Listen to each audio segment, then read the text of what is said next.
What up, Grizz Nation, and welcome back to Grizz 901, your number one Memphis Grizzlies post-game show, and it's not even close. Tonight, we celebrate 4 wins in a row. The Grizzlies win 131-111 over the Detroit Pistons, and honestly, like the first quarter was a little worrisome. They got off to a slow start. They went down by 11.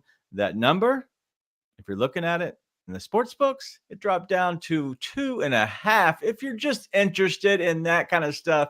And so that was a fun little play that I was able to enjoy. But the Grizzlies end up winning big tonight, winning by 20 points. We have Nate here with us. He is back, and we have a lot to talk about. We're going to cover all of the week, and we're going to look at potentially what we're going to do on Friday. We don't exactly know yet, so it's going to be a play-by-ear kind of thing. And so we're not sure with the holidays going on, how much we're going to do with Friday if we have a show at all. So kind of just stay tuned for that. Just kind of, if you want to check out at Grizz 901 live on Twitter or at Bluff City Media, there'll be some information we're going to share there. But you also can follow me and Nate. I'm at Daniel Greer, and Nate is at Mem Grizz Homer. But tonight we're going to get off to the fast start here on the show. We're going to kind of come off the top rope, talk a lot about the game and break that completely down.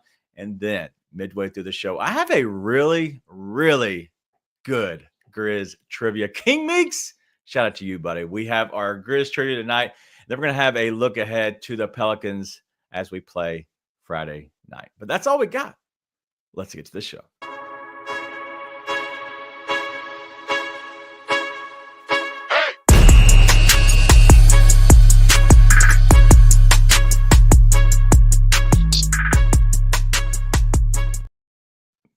Yo, what up, Nate? What up? Thanks to the usual suspects, Jake LaRavia and Marcus Smart, the Grizzlies get the W.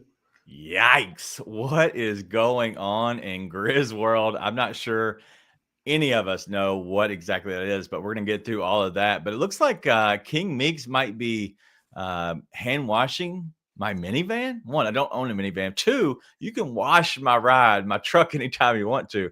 I'm not sure exactly what we might have bet on, but I probably won. I went, I think, 7-1 all in the Grizzlies game. Not bad night, Nate.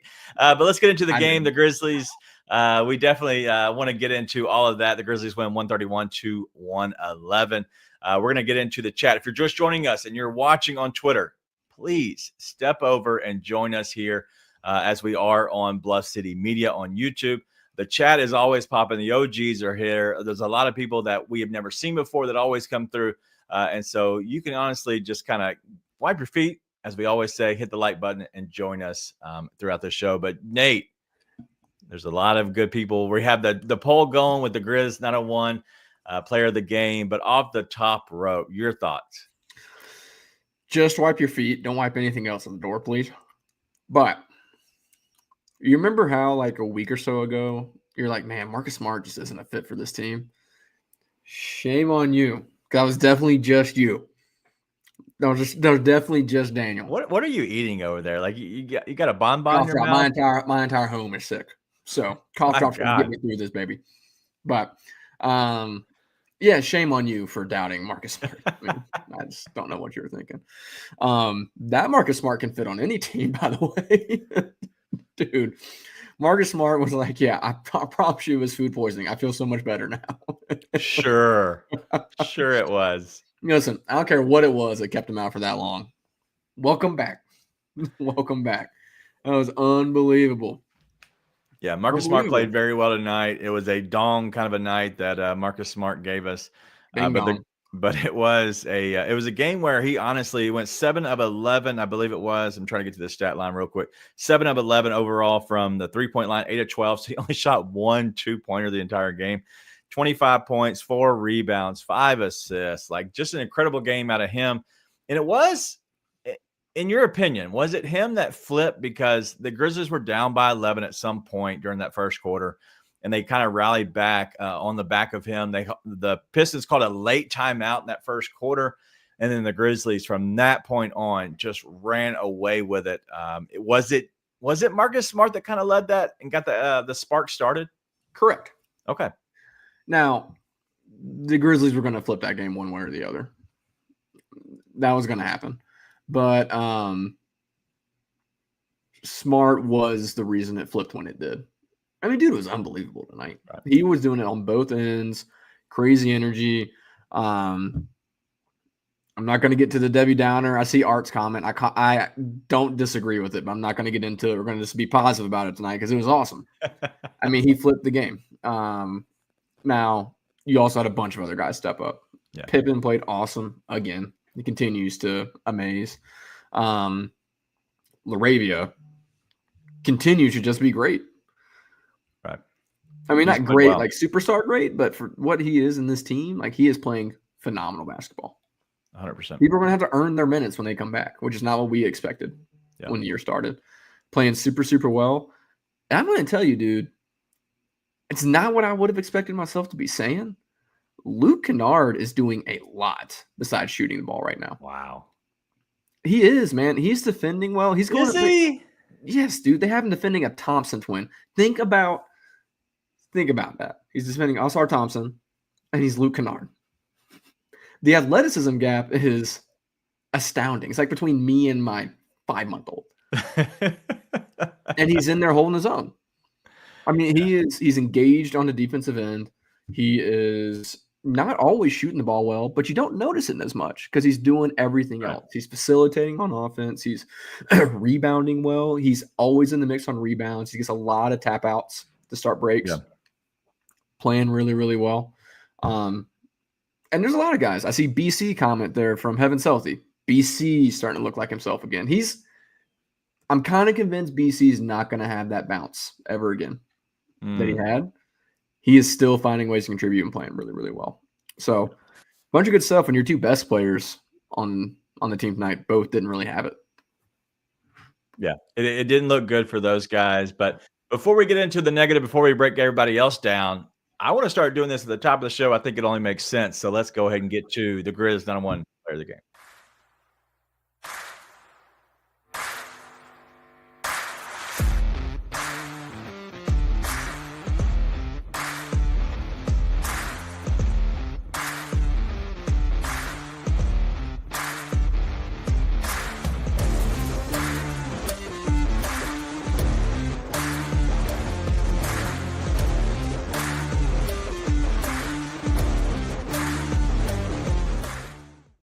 All right, the Grizz 901 player of the game. I believe this is wrong because what I'm looking at is 25-4-5. I don't think this is right, so I'm not sure exactly. Oh, I know. I messed it up. I apologize, but let's go ahead and get into the player of the game that is Marcus Smart. So the numbers on these are off. I will switch them here in a second. But he had 4 rebounds, 5 assists, and then he had 7 3-pointers, which is incredible out of him. A good night just overall for Marcus Smart. So what's your thoughts on Marcus Smart? Just kind of a broad base. He seemed impassioned tonight.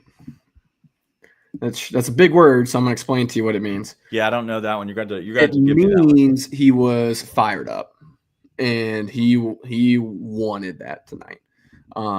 It was, and honestly, it didn't take long to stand out. He had the 3, and then he had that crazy steal early.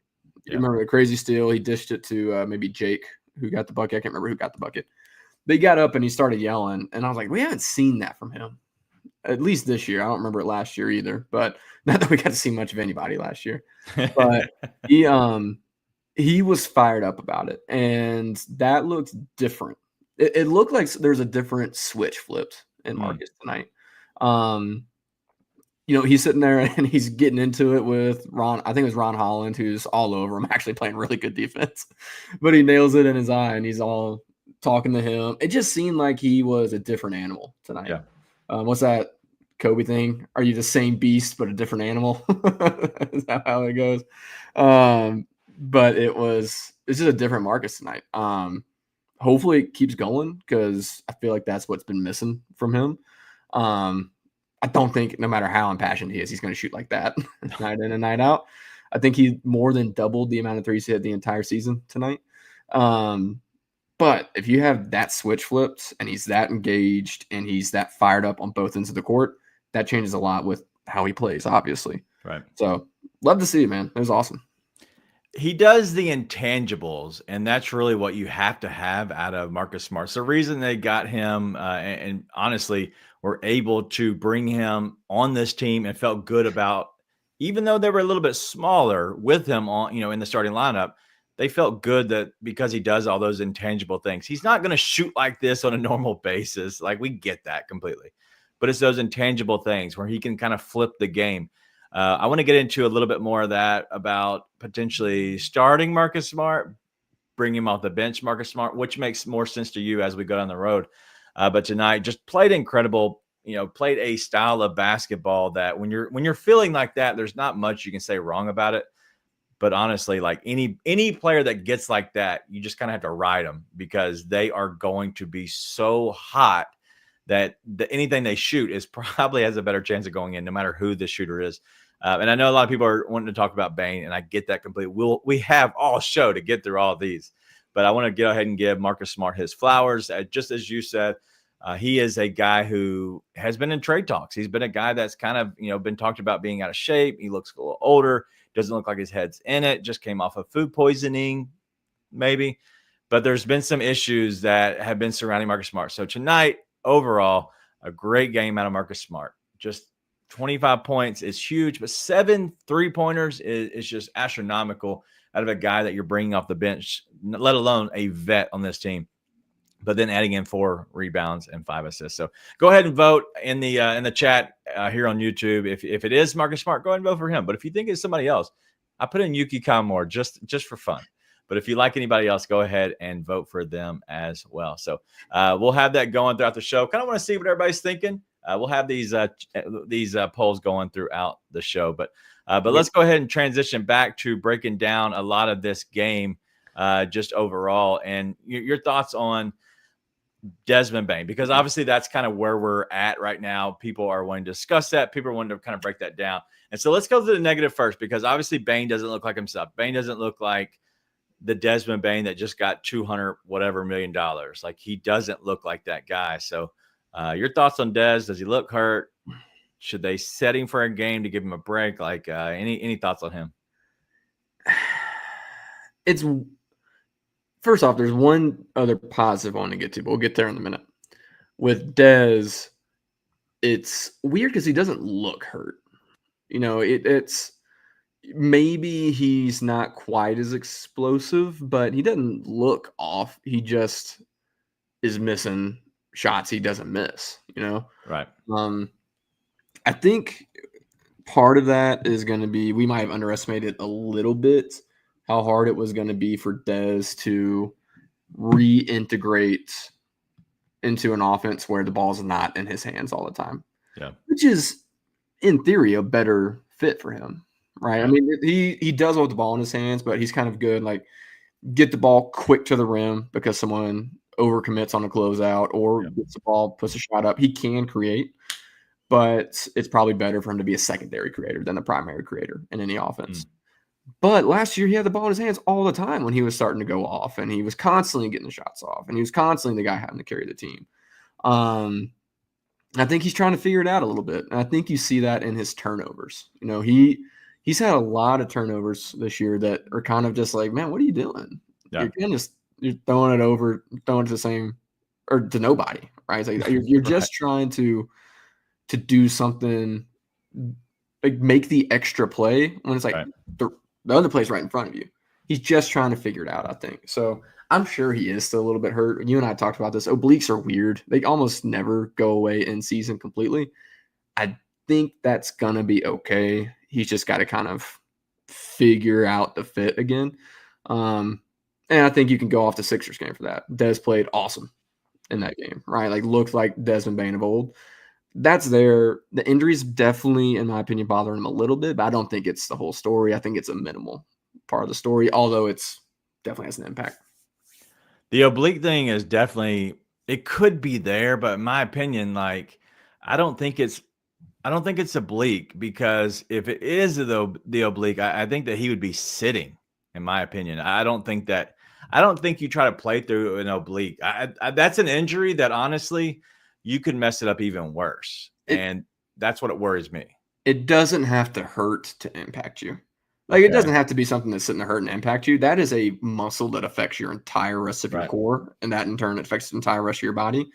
That muscle is going to be a little bit behind with the rest of his body. So some of it's just working that back into shape too. The injury doesn't have to be still an injury to affect you. Right. Well, we'll see with Dez. He does look off. His shot looks a little flat, in my opinion, just looking at it. I don't know if he's not getting the push off. Is it the offense, honestly, that he's going in where he doesn't feel confident? I saw tonight that he called for the ball twice, and it was Scottie Pippen who was bringing the ball down, and Scottie looked off of him and went back and kind of kept it to himself. So I'm curious because I haven't looked at this and I've looked at the numbers, but I would assume that Desmond Bane's usage rate has to be low because when he's with Scottie Pippen Jr., Scottie has the ball a lot more than Ja does. Ja will give the ball away early into the shot clock and then get it back late and then create. But it seems like Scottie Pippen's doing the opposite. He tries to work something early, and then if he can't get nothing, he dishes back out with like 10 seconds to go. And at that point, whoever's got it, 2 or 3 passes max, and then you're taking a shot. So it's a different style of offense with Pippen that Bane's going off of compared to the way Ja works his, the way he's working. Kind of you get yours, I'll get mine, kind of back and forth a little bit, and then they work through Jaren. So I'm curious if the offense / having to play off of a different point guard could be it. So I don't know. Yeah. I mean, Pippen is more of Ja's an amazing point guard, but Pippen is a true facilitate the rest of the team point guard. Ja absolutely can facilitate the rest of the team, but he's also just like the sun. Everything just revolves around him, and if you're not going to stop him, he's going to go get his. Pippen is more of trying to figure it out. Yeah. Pippen also moves super fast paced. So that's part of it too. If they're on the court together, is Pippen is going to the bucket. And if you're not going to stop him, he's going to put that ball on the glass and he's going to try and get it. So that style also doesn't mean Dez is going to get the ball. Right. So I sent this in the group text with you and Ryan tonight. I was like, if I'm Taylor, as long as the Grizzlies are still up by 20, I'm putting Dez in for the last half of that fourth. I'm letting him just shoot the shit out the ball. Just like, hey, once it starts falling in, we'll sit you down. But I'm not super worried about Dez. If this continues to carry on like a month or get to turn into New Year and he's still something, maybe I'll be a little bit more worried. But I think he's going to be fine. It's just working himself back into it. You know what I'm thinking about doing Friday? I'm thinking about going under on his 3-pointers and his points just for fun, because worst case, I lose and he goes off like crazy and he's back. So maybe I bet against him just so he will just take off and go off. So we'll see. I'll bet on him, and then he'll for sure hit for you. So that's what's happened like the past 3 games. So I'm like, oh, tonight's the night. It's not. No doubt. Tonight was not the night. Yeah, I've not bet on him. You know what? The thing is, he is an absolute wagon when it comes to rebounds.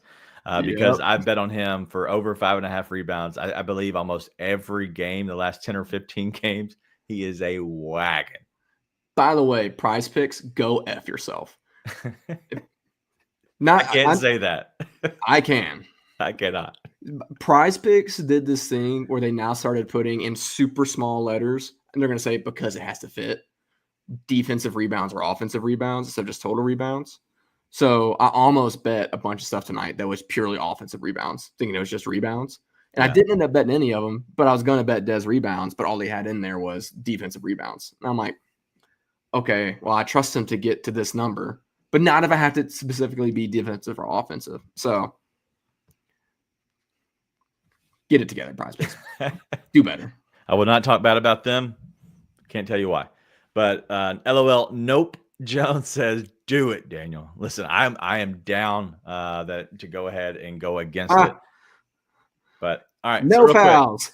Ask Nate if you were the NBA commissioner, what are the 3 things you would change for the NBA? This is fun. King Meeks, thanks for the question. Yep. I wouldn't let us be sponsored by sports books.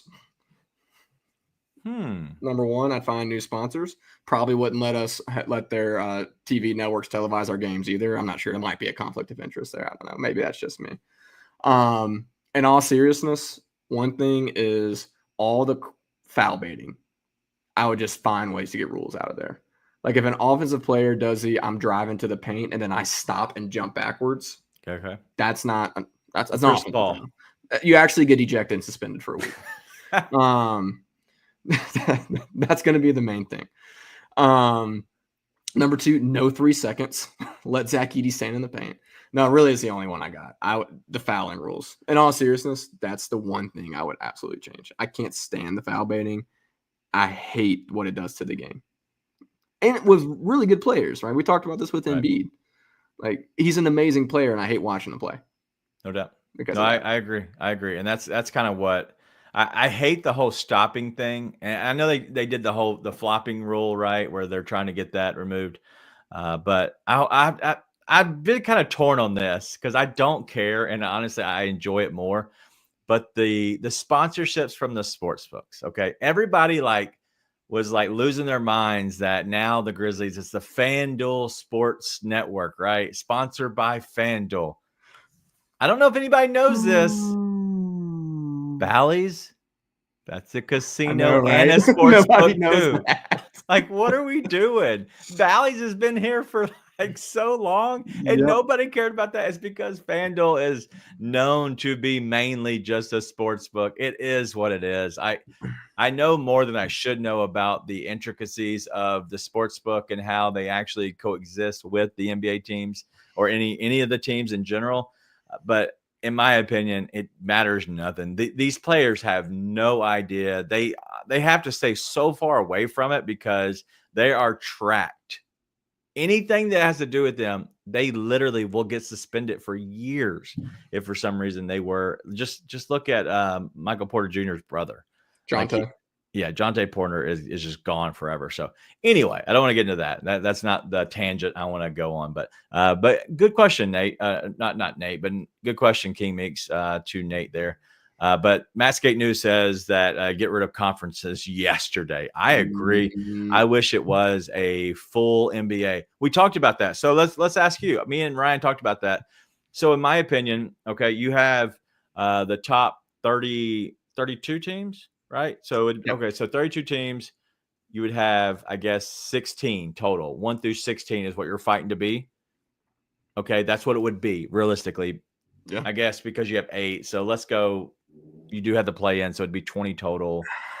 It's tough when it breaks down. But my thing is if you were 4th or 5th, if you lose 2 games, you could drop down to 10th.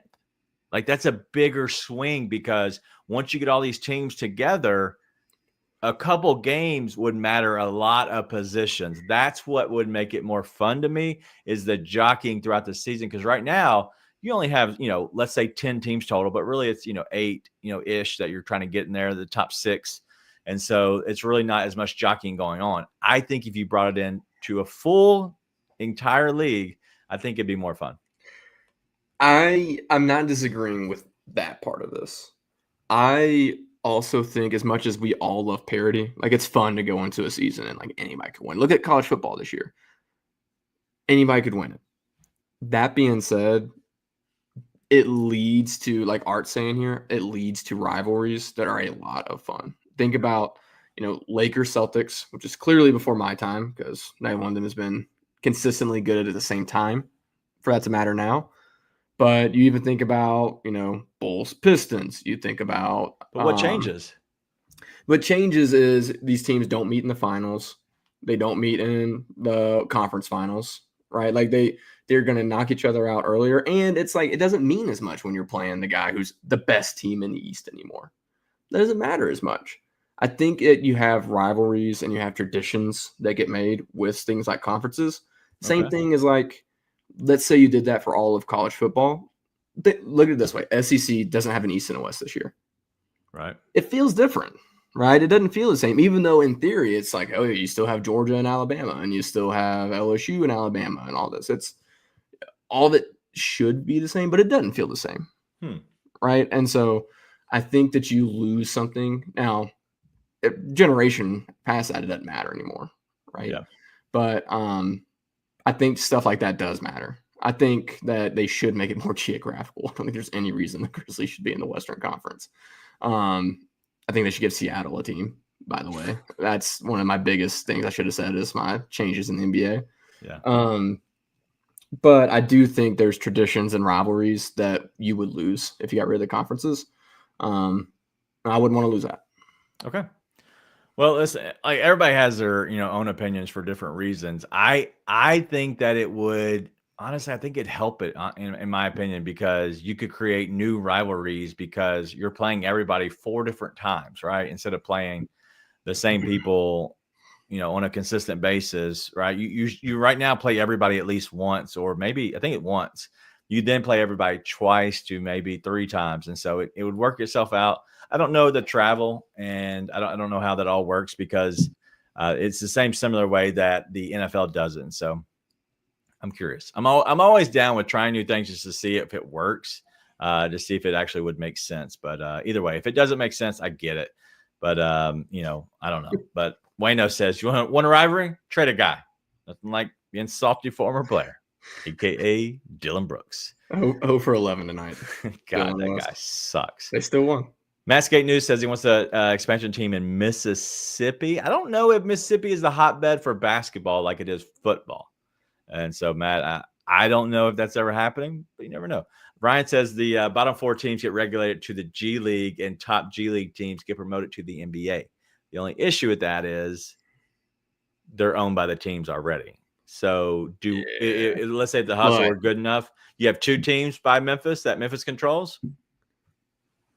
No, you got to do it. I don't know if anybody here watches any kind of Premier League. I was into it for a few years because of a close friend of mine.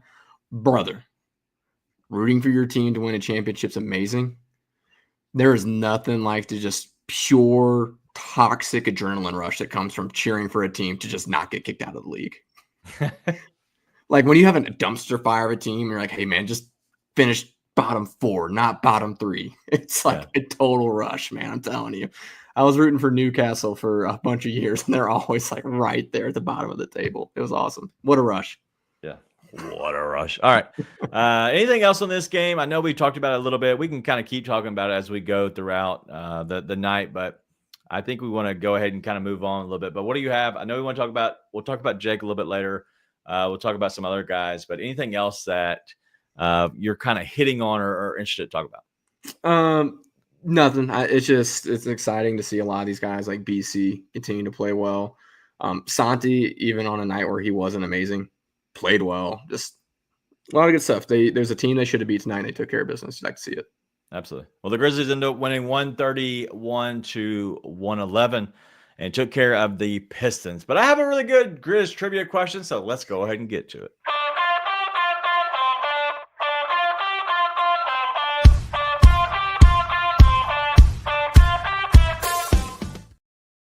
Nate, the Grizzlies are now playing really good basketball. I think everybody would kind of agree, but they are heading into their 20th game. They have just completed 19 games heading into the 20th game.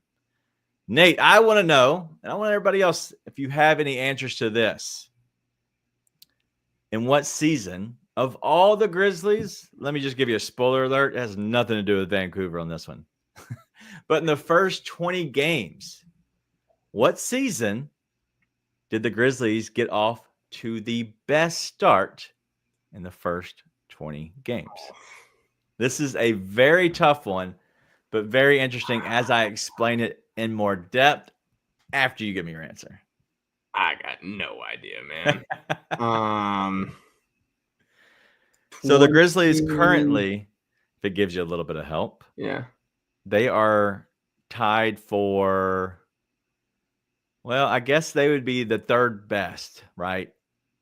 Because they're right at the 3, between 3 and 4, because they're 12-7 right now. So right now, currently they have a chance to go up and tie the third best overall. So, any thoughts? I'm going to ask for a hint. Is it core 4? It is core 4. I think it's 12-13. 12. I saw Heaven's Healthy put it in there, but that was what I was going to say. 2012, 2013, the Grizzlies 14-6, the second best start ever. Was it the year before or year after? I would go the after if I were going that direction. Okay. No, I was asking you, right? Because I knew it was one or the other. So 2013-14? Nope. 2015-16? Nope. 16-17? Nope. You missed one. I said 13-14. Right, then you missed one. 14-15. 14-15. I said 14-15. I don't believe you. 2014, 2015, the Grizzlies started off. You are sometimes. The Grizzlies started off 16-4, which is an incredible start. The Grizzlies right now 12-7 after that win tonight. They were 11-7 going into the game, now 12-7. So they have a chance to be 13-7 on Friday when they play the Pelicans, to which Ryan has a look ahead that we'll hear from a little bit later on. But after all of this that's happened so far in this season, there has been so much negativity that's kind of surrounded this team, so many issues surrounding this team, the health of this team, and the Grizzlies. I've already cemented that they have the fourth best start in franchise history. Like already, we're not going to talk about last year. The fourth best start ever in franchise history with a chance to be the third best start ever. Does that kind of put in perspective a little bit of kind of what's happening? I know they're on a 4-game win streak now, but does it kind of put it in perspective a little bit in the first 20 games at the start of the season? Yeah. I still think all this stuff that lots of people, not just us, but we came on here and criticized aren't solved by that, though. You know, there's things that I think we always believed they were going to have a great regular season. You know, I don't think we ever disputed that. It was the trends bother us and worry us when it comes time to really win in the playoffs. But I think it does show that there's a lot of overreaction. I also think we talked about this before, though. Overreactions are fair when you had the year from absolute hell, which was last year. Like, right. Especially, I mean, Ja's hurt again. He's out. Not serious. Not serious. Right. But, you know, Dez has missed half the games. Jaren missed games to start. Like, after last year, a lot of people are going to come in on edge, you know? So, I get it. But everyone, it's fine. It's fine. They're playing well. They really should have an even better record than they did. They blew a couple games they shouldn't have. So, yeah, man, they're playing good basketball, and the offense seems to be working. It seems to be working. I know that we've looked at a little bit of the offense and how fast they play. They are, I want to say they're second. They're still in second. I believe it's behind the Celtics or the Cavs in the first half offense, how much they're scoring. And so, honestly, it's been a game that, or it's been a team that has kind of got off to a good start, and then they kind of put teams away. And if you look at their fourth quarter, they're one of the worst teams in point differentials in the fourth quarter, just because they've had a lot of blowouts. Yeah. And that's kind of that'll skew that number. So that's why, you know, betting wise for me, I always look at the first half, because you can't have garbage time in the first half most of the time. Your skew of your numbers are a little bit different, and so that's where I look at. And you know, Matt Skate News is saying that they're very, very deep. They're deep AF. For sure. And so I think this team, just by the game tonight, the Grizzlies, most points off of a bench in a game this season had 72.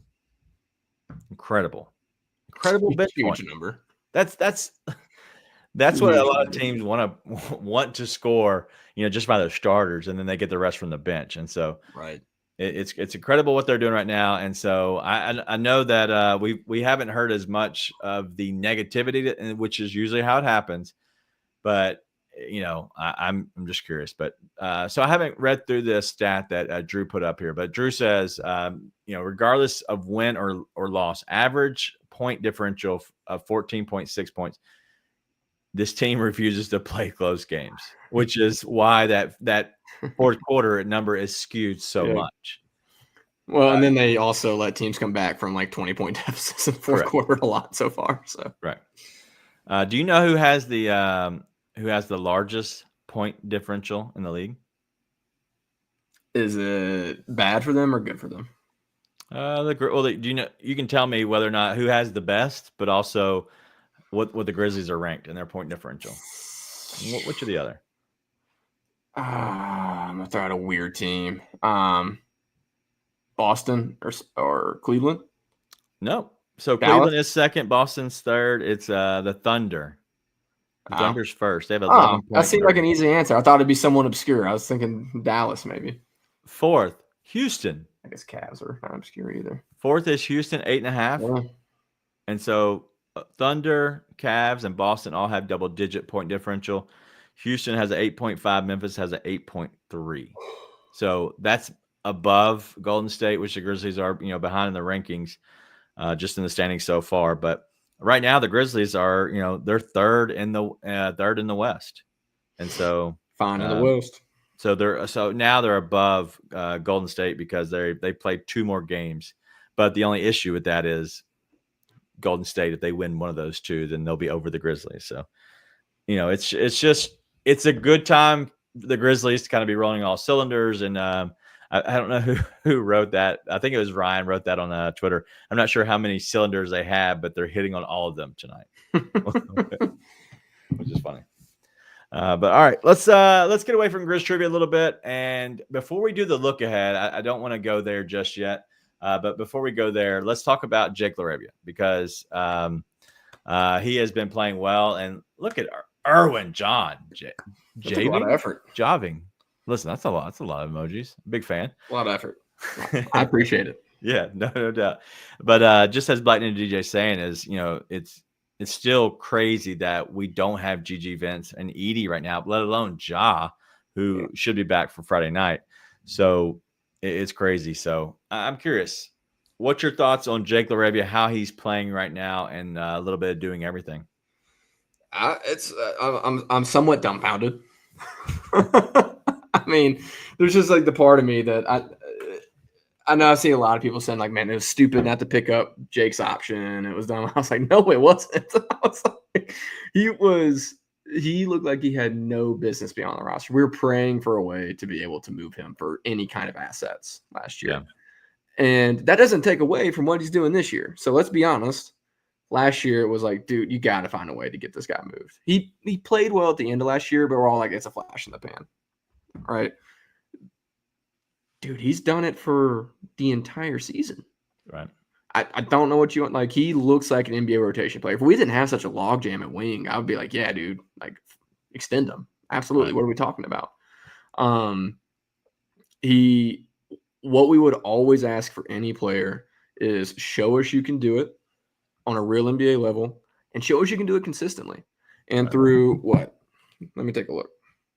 We are on game 19. About to go to 19. 20. Through 20 games this season, he's done it. Yeah. He has done it. And,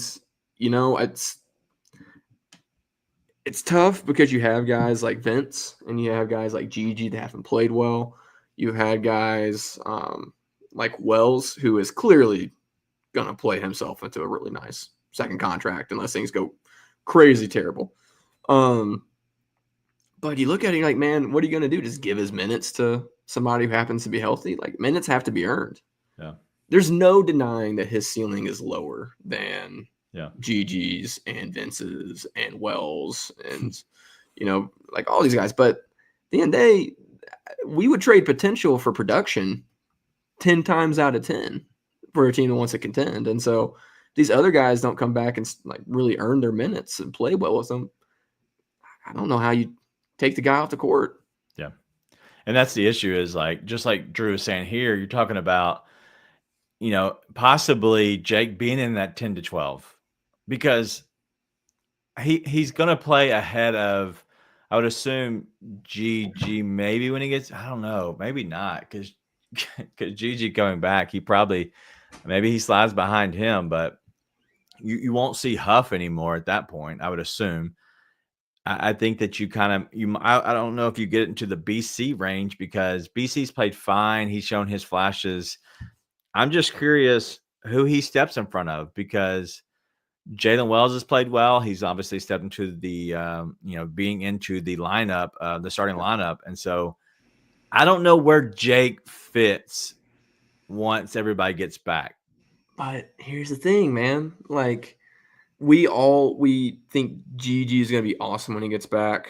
Yeah. Vince was well on his way back to his normal self when he got hurt again, which that's the one that might be saved the Grizzlies a decision for a minute because Vince turned that ankle bad. I mean, we saw that was not good. So who knows what happens there. But like there's no guarantee Gigi steps in and just get right back where he was. Yeah. And I know there's a ton of people that are so high on Gigi, and I get it. But look at your guys like Ja and Dez and Jaren.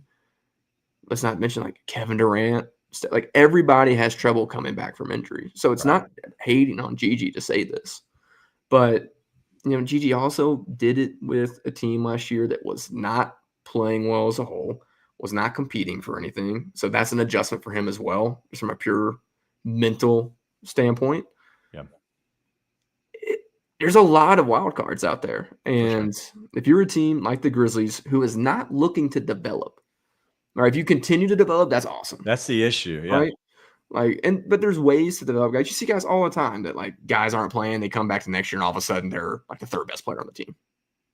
Right? I'm not third as highest, but one of the top 5-6 players on the team. Yeah. That can happen in the background while you have guys like Jake that are just doing it night in, night out. Just doing what needs to be done while your stars and your other players do all the major things. So it's tough, man. There's no perfect answer to it. They've got some hard decisions to make. Well, and that's what we're going to have to, there's going to be all the decisions because I saw somebody talk about Santi, playing better than Santi, you breaking things. There's a lot of things that are going to happen once people all get back and they're healthy. Like they're going to want to play their 10, 11 guys still on the rotations. But at what point do you pick and choose when you use some of these guys? And so I'm curious if you can kind of lean on Edie in some games and then you stay away from Edie as you drop an open top drink of water. I'm guessing water, I would assume. I hope it's water. But I will say that we're not sure about Jake. And that's a good problem to have. If he is moved out of the lineup, that means that Gigi, Vince, Santi, maybe Luke, all these guys have kind of stepped up and been really good players. And even, talking about Jalen Wells, maybe he keeps rising. But if he ever hits that wall, you have somebody that can come in and step in front of him. But let's move on to Luke Kennard because Nick has a question about, Luke. What's your opinion on Luke so far? Cut me off. All I'm going to say, last thing on Jake. Oh, my God. I don't know how you take a guy out of the lineup that is constantly making winning basketball plays. I just don't know how you do it. Unless you have someone that's crazy talented like Gigi. So I'm just going to say that. It's hard for me to justify that. Dude, Luke is doing a lot. We talked about this at the very beginning of the show. So, Nick, appreciate you jumping in. We hit on it for a second at the beginning of the show. But Luke is doing a lot more than just shoot. He is facilitating offense, which is really nice. But he's also doing a lot of work on the glass, which you'll never see in the box score because he's too small to really just go up and grab boards. But he does a lot of boxing out, tipping out to other guys, a lot of work like that. And he's engaged on defense. He's never going to light the world on fire from the defensive end. He was not blessed with such genetics. You and I were not either. My back hurts right now. But he is absolutely engaged on the defensive end, and it's way more engaged than I've ever seen him on a basketball court. I don't know that it's enough unless you're just lighting it up from three constantly, which is why he's here in the first place, to keep him on the court over these other guys.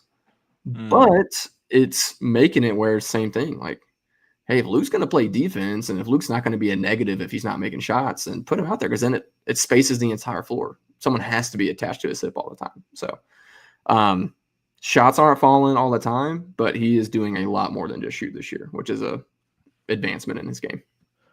Well, that's the thing with Luke. I've kind of been against him in a sense on he doesn't take enough shots to really affect the game.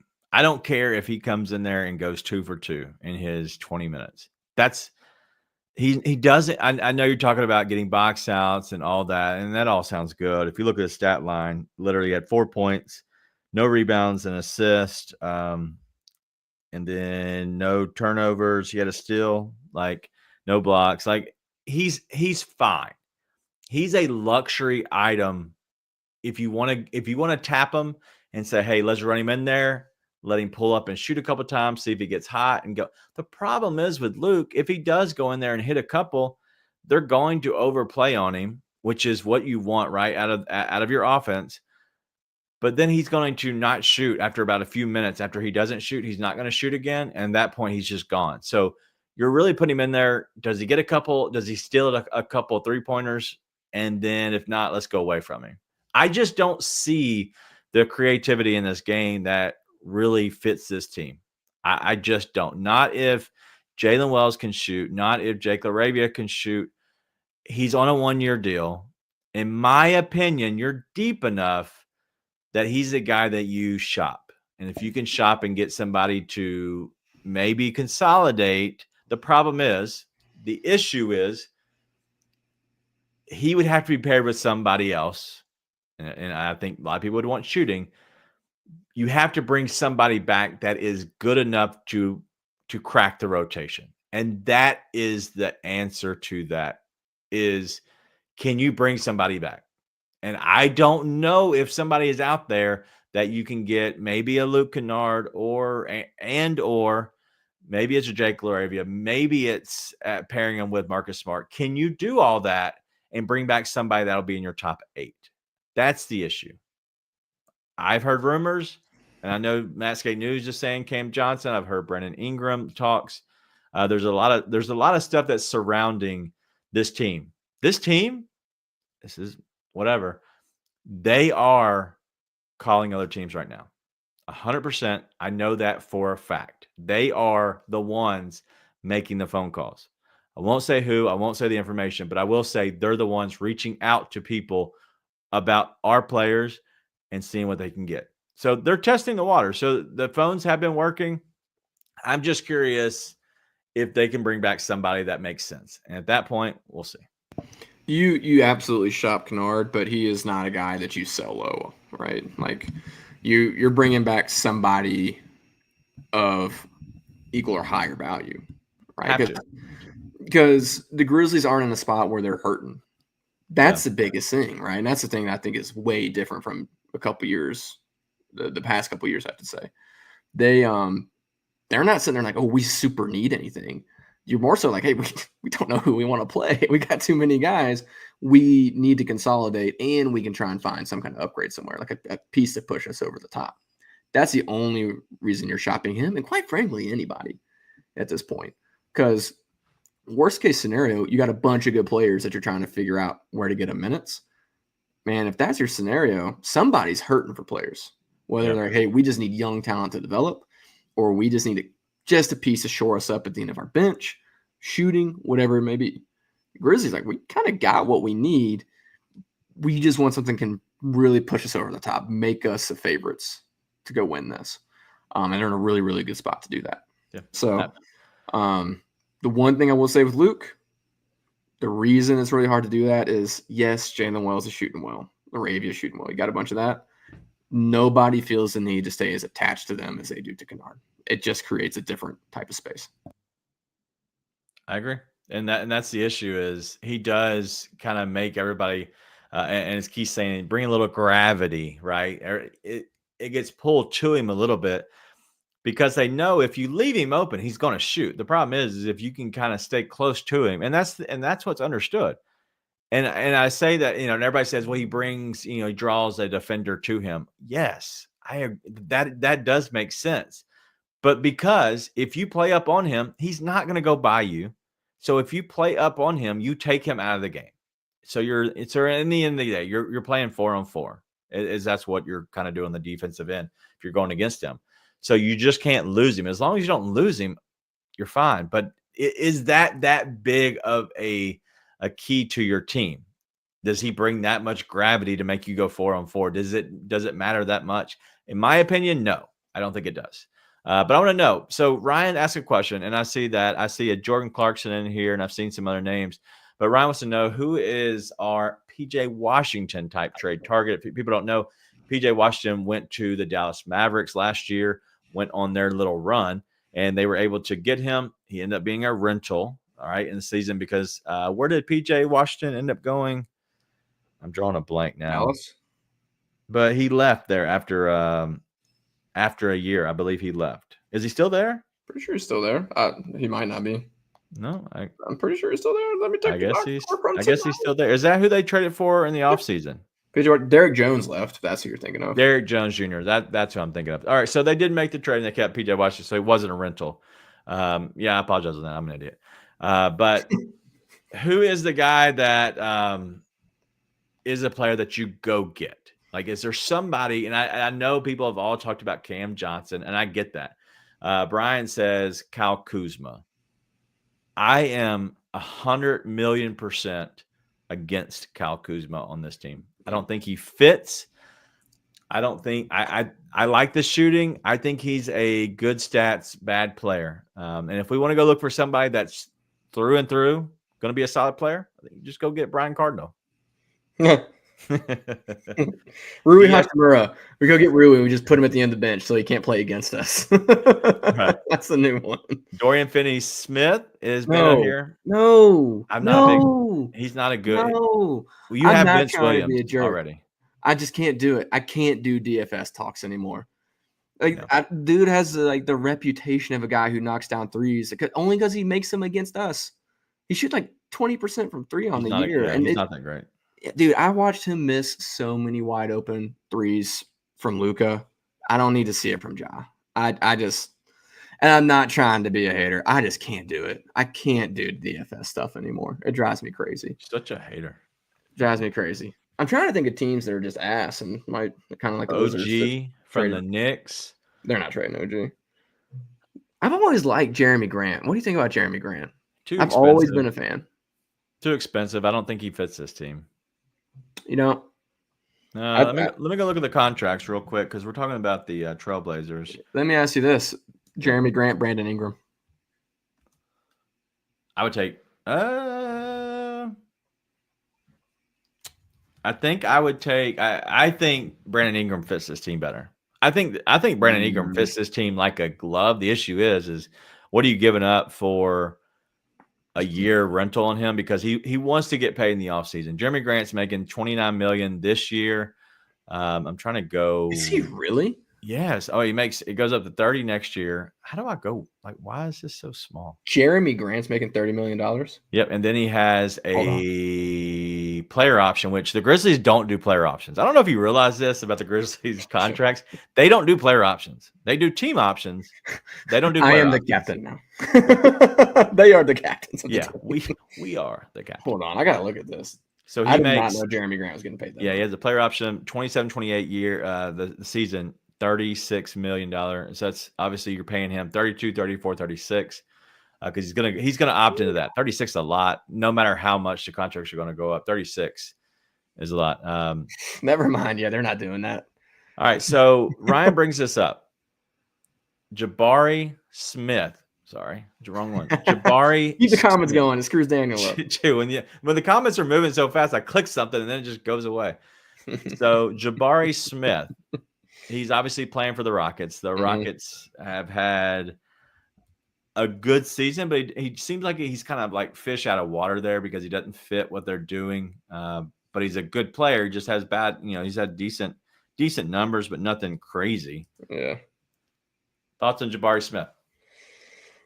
I like him a lot. I just sort of am like, I don't know. It's hard to know because I feel like you're banking on the flashes and then what he was in college. But then the rest of the time, what he's consistently been is kind of like a Santi Aldama plus, Really? And so if in theory, I love it. But in reality, well, how does that play out? There's no guarantee he's going to fit any better here. There's already you don't play him next to Jaren, I don't think. Maybe you play him next to Jaren. I don't know if that fit works necessarily, but Jaren's ability to play at center actually opens up a lot of options for you. So, well, that's the thing is like that changes that. So on the regular season, it looks like he is shooting 36% from three overall. And honestly, if you took out the first 2 games that he played, where he went 2 of 11, those numbers look a lot better. Yeah. And so he's playing fine. He rebounds better than some other guys do. He plays in a fast offense. The offense would actually probably be a little bit slower for him here than he would somewhere else. But obviously he's making, roughly $10 million for the next 2 years, and then he's a restricted free agent. I don't know what you have to give up to get him. Obviously you do have, you have plenty of money to go get him in $10 million. So I'm curious, what it would be. Would you go in for, and I don't want to, use this guy in particular, but like a Jimmy Butler type guy? Like, what does this team need? A Jimmy Butler type guy? And I'm using him for example just because I've heard trade rumors, whatever, but it's not even him. But an OG vet like that, like a DeMar DeRozan, Jimmy Butler type guy. Like, is that the type of guy you would go for on this team? Can you believe you can? Means I'll give you Jimmy Butler and I'll raise you in bad ideas to DeMar DeRozan. Ridiculous. I don't think that's the answer. Hey, you want to know the best fit? I've said this year after year. Lauri Markkanen. By far, you can't get him.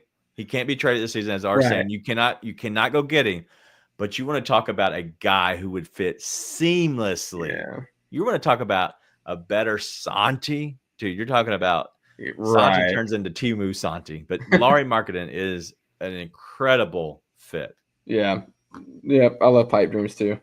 That is 100% pipe dream. I just can't think of anybody who I would be in support of them going to get that's like they bring on another star move. What if we traded Marcus Smart for Derek White? I mean, yeah, great. Listen, these are all great ideas. I just, zero chance. Listen, if that happened tonight, I would wake up with an extra thing on my I'm thankful for list for sure. But I just like, when I see somebody like, hey, let's go all in, let's go get Giannis. Like, what do you really do with Giannis if he comes over here? Because Giannis used to have dude, we say that kind of thing, but we said it the same thing when Dame got traded. I was like, Dame to Milwaukee doesn't make sense to me. That's not what they need. So if you do something like a Giannis to Memphis, Giannis is amazing. No. I think you're mistaken. Giannis and Damian Lillard are perfect for each other. The problem is they built the team around it like trash. You can't, like, if you're going to have those two guys, you have to then look at defense and spacing. Sure. But those two guys are great. Yeah, no. Okay, great. They're great. And guess what? Their team's ass. They've won Daniel, like 5 or 6 the team in a row. is cheeks. What are you talking about? Drew Holiday made way more sense for that team. It's like the only major difference in that team. And now they can't do dick. That's not true, though. Like, they're going to be fine. They're going to bounce back. I don't worry about them. Yeah, absolutely. Let's check in on this at the end of the year, Daniel. No. They're 5th in the East. What are you talking about? The East is also ass, Daniel. That proves nothing to me. Oh, good. They're 5th in the East. And by the way, 20 games into the season. What are we talking about, dude? That's what I'm saying. It's been a debacle the whole time. I agree. I agree. And thank God they're 500. God, they're amazing. What are we talking about? I'm saying they pair up well to each other. They haven't looked like it yet, but also if you look on their team is terrible. I don't know how you win so many bets being such an idiot. I'm glad you're good at gambling, man. You're a savant. You're like Rain Man with that because clearly it doesn't transfer. We'll listen to you, Nate, about all this stuff. All right. I just don't think that's the move. I it's always felt like they're like one rotation player away. It doesn't feel like they need another superstar to do it. And if you're going and getting something like Giannis, you're giving up a ton to do it. Right. Sure. There's no, okay, we're keeping Jaren and Dez and Ja together doing that. Yeah. There's no world where that happens. So I would and I just don't know, like, you got to make that fit. The Grizzlies are trying to win now. You do that in the middle of this year, that team has a whole lot of chemistry stuff that's figuring it out too. Yeah. So I don't know who the guy is. Jeremy Grant's the closest thing I think of, but I don't think that move's really revealed itself yet. You're not deep enough into the season to know.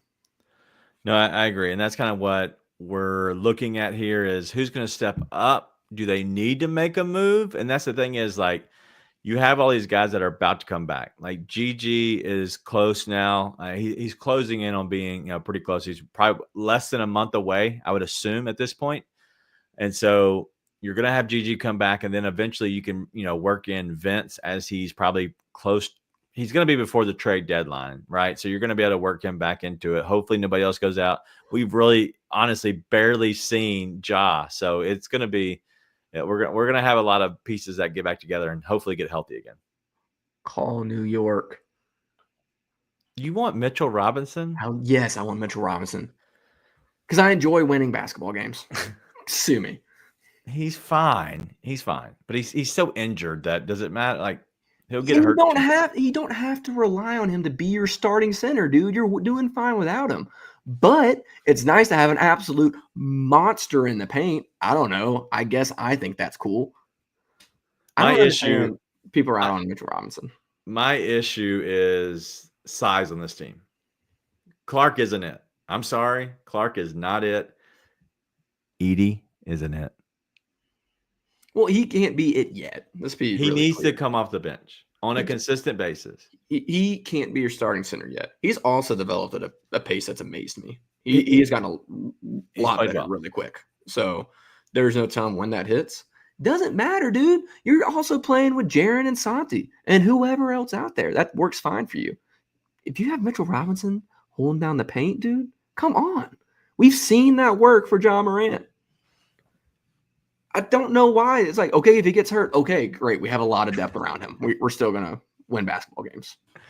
I'm not against Mitchell Robinson. I like Mitchell Robinson. I actually have him on my NBA fantasy team, would you know? But okay. I will. Guess he's putting up stats for you. He hasn't, but we do have an injury reserve slot, which he's lived on. And he's not hurting me.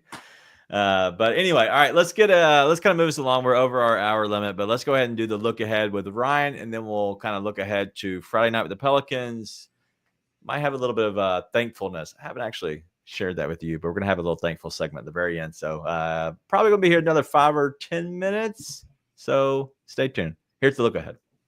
Let's take a look ahead to Friday's matchup at home for the Memphis Grizzlies against the New Orleans Pelicans. Look, there's not a lot to say for the New Orleans Pelicans right now. They are just having an injury-plagued start to their season, similar to what the Memphis Grizzlies experienced last year. Jose Alvarado is out. Jordan Hawkins day-to-day. Brandon Ingram day-to-day. Herb Jones is out. Trey Murphy III day-to-day. DeJounte Murray day-to-day, even though he's expected to be playing back tonight, so he'll probably play Friday. But you just never know. Zion Williamson is out. So this has been a very injury-plagued start for the New Orleans Pelicans. So hoping for a pretty easy game for the Grizzlies and hopefully in search of their first NBA Cup win. I think this would be their first NBA Cup win in franchise history. So hopefully they don't play around, because the only thing you can say about the Pelicans is that, yeah, their record is 4-14, so you can't look at it too closely, but they are 1-8 on road games this year. And in those games, they're not even scoring 100 points per game. They're scoring about 98 points per game in road games this year. So let's let the Grizzlies have a fun, easy win. And hopefully it'll be a blowout for our first NBA Cup win and keep the New Orleans Pelicans down while they're still out. The New Orleans Pelicans are definitely down. Nate, who has the worst record in the Western Conference right now? New Orleans Pelicans. 4-15, ladies and gentlemen. Can you believe it? They are hanging on by a thread. They're trying to possibly make some moves. They just got DeJounte Murray back. They have a starting lineup of Yves Missy, CJ McCollum, DeJounte Murray, Brandon Boston Jr., and Jay Green, Javonte Green, who is not very good. But then they have Jeremiah Robinson Earl, Daniel Tice, Trey Jemison played tonight, Alfred Payton, who has crazy assists. Who is A. Reeves, Antonio Reeves, and Jordan Hawkins. That is their lineup right now. Sadie Hawkins dance. The Grizzlies, they lost tonight to the Toronto Raptors at home, 119-93. So they have to get on a Greyhound and head to Memphis over the next couple of days. And so they'll be coming up to Memphis. But the Pelicans, as Goon the Shooter says, and I'll show his stuff, I can agree. Pelicans, trash. Yeah, but I got bad news for everyone. It's CJ McCollum in an NBA Cup game. We're screwed. I'm so effing scared right now. The Grizzlies have not won a conference or a cup game ever. Yeah, dude. I'm so afraid. NBA Cup game against CJ McCollum. I'm scared. In all seriousness, I do think Ja Morant plays. I think, like pretty much every team they played this year, they have nothing for Jaren. And the Grizzlies are clicking right now. They're playing really, really good basketball. I think the Grizzlies could compete with and beat anybody if they're playing to that level. So as long as they keep that momentum up, they keep that energy up, you put something like Ja Morant back in the lineup, that's going to give you an injection of injury, even if it's just a one-game absence. So I expect good things on Friday night, despite the fact that it is adverse weather conditions. CJ McCollum in the Cup game. The Grizzlies need to get off to a hot start. I expect that they will. I expect them to come out hot in the first half. If they can rise to the occasion in the third quarter early, I think they put this game away. But that's enough about that. Give me a few more minutes. I'm going to throw this to you. I think this will be fun. We're going to talk about three things that revolve around Thanksgiving. I want two things that you like, one thing that you don't. The first one I want to be a food item. What is one food item? And share this in the chat as well. What's one food item that if you're cooking, if you're preparing Thanksgiving lunch, dinner, that is going to be on your table? What is the one item? And then after that, I want the one item that better not be on your table. You're not touching it no matter what. If you walk into somebody's house, they have it on the table, you're not touching it. You're completely against it. And then we'll wrap up with our favorite dessert. So, okay. That saved me a little bit. Right. That's what I'm saying. So a food item, right? And then we're going to wrap up with our favorite dessert. I don't need to know your whatever. I want to end on dessert. So I'll lead us off so we kind of go this direction. But this is probably different than others, but I love corn casserole. My mother makes it. It is delicious. If you give me, Drew's saying hash brown casserole. I'm big on that. I love hash brown casserole, but I need corn casserole. I'm going to mix it in, probably a little bit of some mashed potatoes somewhere, but corn casserole is mine. What's yours, Nate? Mine, it's a close, very close race. Okay. But green bean casserole with those fried onion straws on it. Okay. Brother, my wife makes an unbelievable green bean casserole. It just absolutely hits. It's incredible.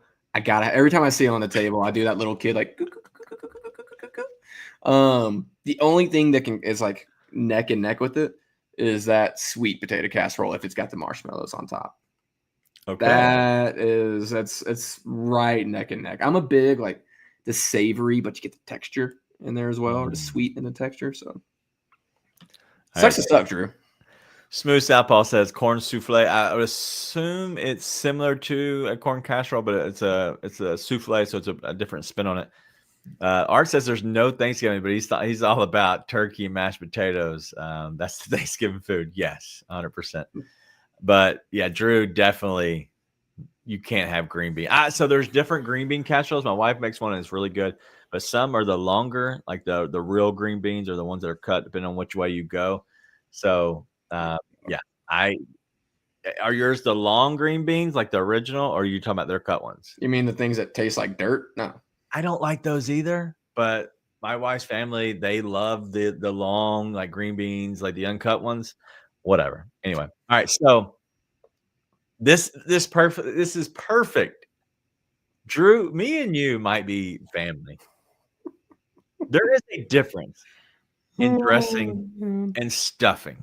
I love it. My wife's family, they like stuffing. And she didn't know that dressing or whatever that they were different. Her? Sorry. We are opposite. We actually had a discussion the other day. All right, what's one thing that we both love? And literally took us 5 minutes until we figured out it was something random. So we're very opposite on everything. But I love dressing. I hate stuffing. Never will I ever touch it. There's too much stuff in there that is just not good. So get your stuffing. Keep your stuffing. I don't want your stuffing. Give me your dressing. You don't want my stuffing, eh? No stuffing for you. Okay. No worries. I wasn't planning on offering.